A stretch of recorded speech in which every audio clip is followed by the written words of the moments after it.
ganito kasi dalhin mo sa kasa, i-schedulean ka pa nito, hindi mo kagad madala. Kaya nga eh. Tapos, ang daming nakalagay ng mga lista-lista kung ano mga ginagawa para pampamahal sa bayaran.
Layo na punta si ate, tulog ka raw. Mas mainit doon.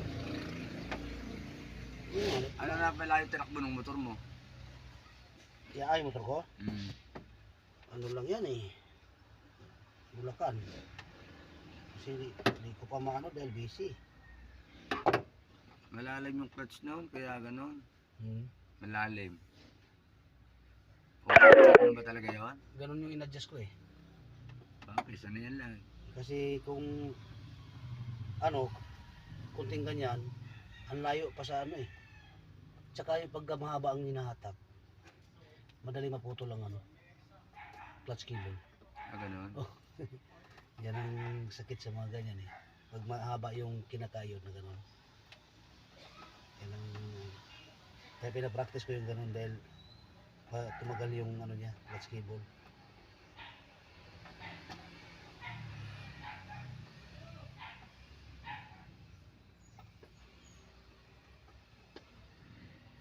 Saan na? Dala ko na, Laguna. Nakatakbo na Laguna dyan. Marami kayo? Dalawa lang. Dalawa. Mas maganda kung marami-rami sana no dahil Malungkot nga eh, iniiwan pa ako. Putang na pinipilit akong... Ako kung bibirit ko to, may iiwan kayo. Kaya lang, hindi na kaya ng dibdib ko. Kaya ako na hintayin mo. May hina pa naman ako sa daan. Yung dinaanan dati, hindi mapapandaan yun. Malay-lay lang. Ako Pampanga. Ano bang motor ka sa bayan mo? Mio. Ay sus, yun talaga yun. Eh, problema nga, ako nga naiiwan eh.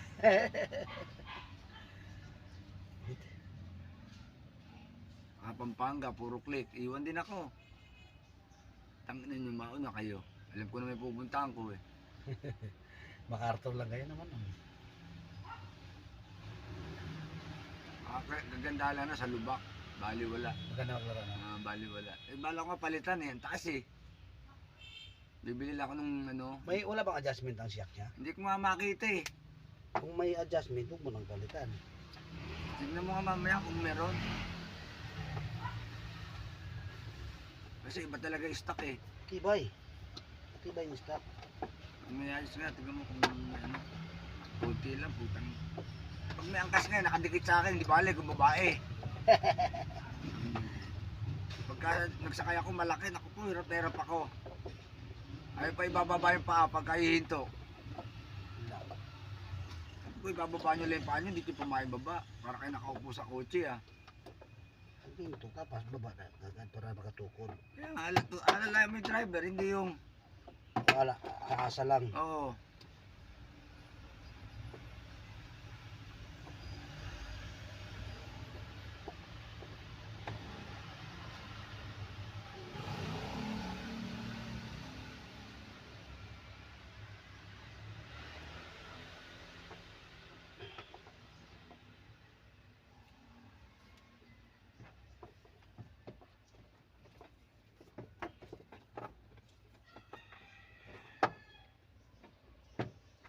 nakakita kasi sila ng wiring yan. Nangat-gatin nila.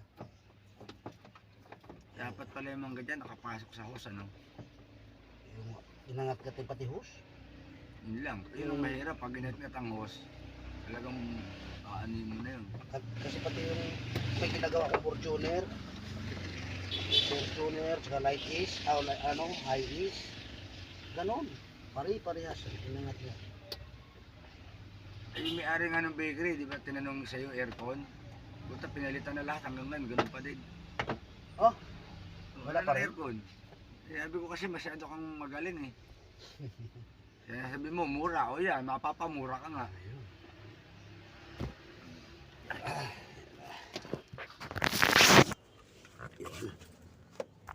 Ay, naku po. Okay guys, ayan na. Okay na yung wiring niya. Ayan. Tapos yung gauge niya, ayan, gumana na. Yun. Full tank pala. Panay karga lang kasi sila dito ng gas dahil hindi na nila nakikita. Ayun, full tank. Pati yung ano niya, nai-release na, naililipat na sa drive, reverse. Okay na, nagagawa na ano na. Naisi-shifting na lahat yung ano niya. Mismong matic. Okay. Hello guys. Ito na yung update tong ginawa nating Mirage. Ayan o. Dati hindi gumagana itong fuel gauge niya. Ayan, gumana na. Yun. Ayan. Tapos yung ano niya, akala ko inhibitor switch yung naging sira nito dati kanina dahil hindi namin mailalagay sa drive. Lahat yan, bali naka-steady, naka-stack up na siya sa parking.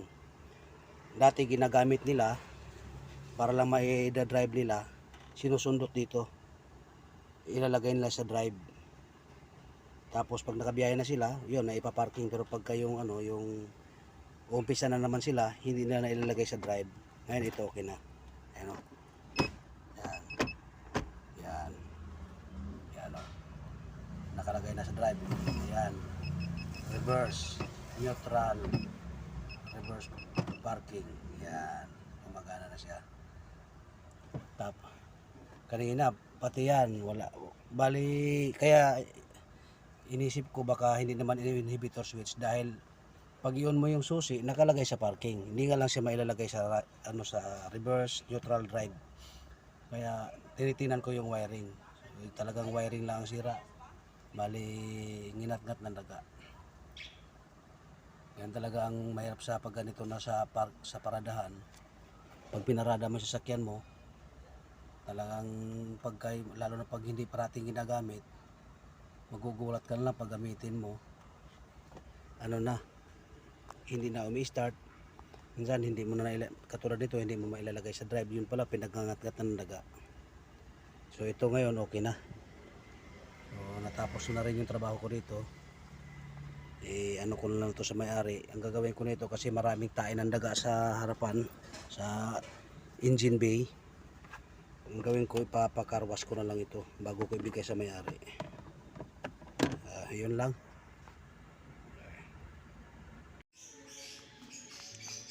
Hello, good afternoon guys. Ito, meron na naman tayo ngayong isang project na aircon. Bali, ito? Hyundai Accent. Ngayon, pinacheck kasi sa akin dahil bigla na lang daw itong walang lamig. Kaya chinik up ko yung niya, yung itong baka wala ng preyon. Ito nga sinundot ko kanina. Baka electrical lang. Kasi pina-start ko, okay naman yung blower pati dito, kaso lang yun nga wala siyang lamig. Ayan o, sinundot ko dito. Ayan. Ayan. Wala na siyang pressure, wala nang preyon na lumalabas. Kaya tingnan ko itong linya dito, yan, pati dito sa part dito, pati sa compressor, pati yung condenser dito sa ilalim, yan, condenser ayos naman.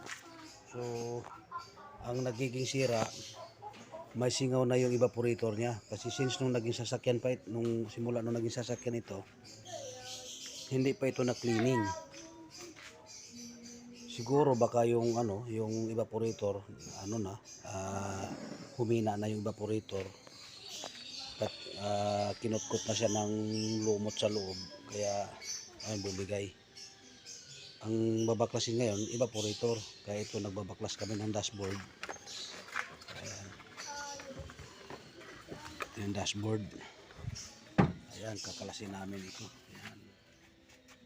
Unti-unti na namin kinakalas.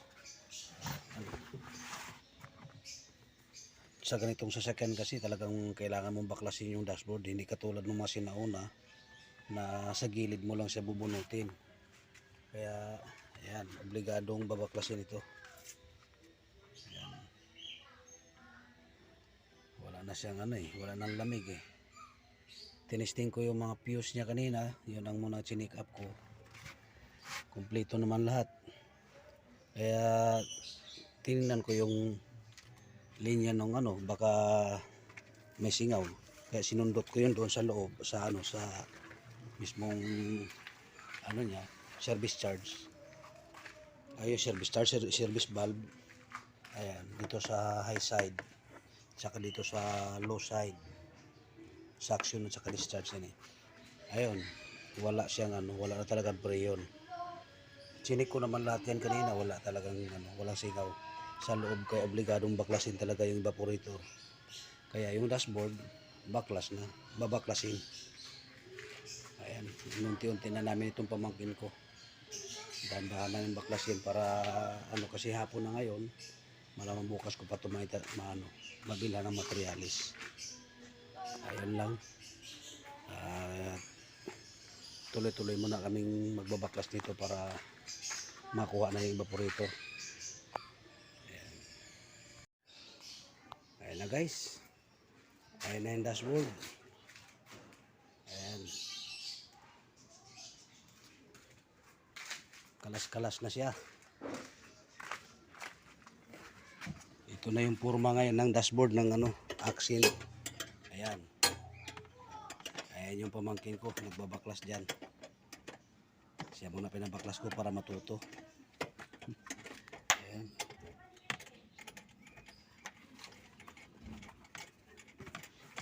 Tapos katong dito sa likod dong. Kana na. Nasa kanina kinig. Kana diri. Kana dire. Di kana siya. Kana dia. Sa likod na. Sige, login mo muna. Na itukla po na sa likod. Na itom do kabuk. Tanawa. Kana dia. Oh. Ang problema, kinahanglan na to ni siya atras kay di man makapuntang sa di man kasyang sakit dia. Ayan. Ang pangit na naman ng dashboard nito. Ganda tingnan nung mayroong dashboard nung wala na. Sus. Para siyang sa probinsya pa parang kariton. Ako'y nagmamahal sa'yo. Sige, tuklapin mo lang muna tuklapin mo muna yung takip na itim doon sa likod. Yan. Yung mga binaklas mo, ilagay mo dyan sa gilid. Kasi ano? Dire. Diyan sa ilalim na sa ano lang sa apakan. Yan. Baka may mabutas yung upuan eh. Ayan. Ayan na ang forma niya ngayon. Hindi na siya kaaya-ayang tingnan. Ayan. Magbabaklas muna tayo.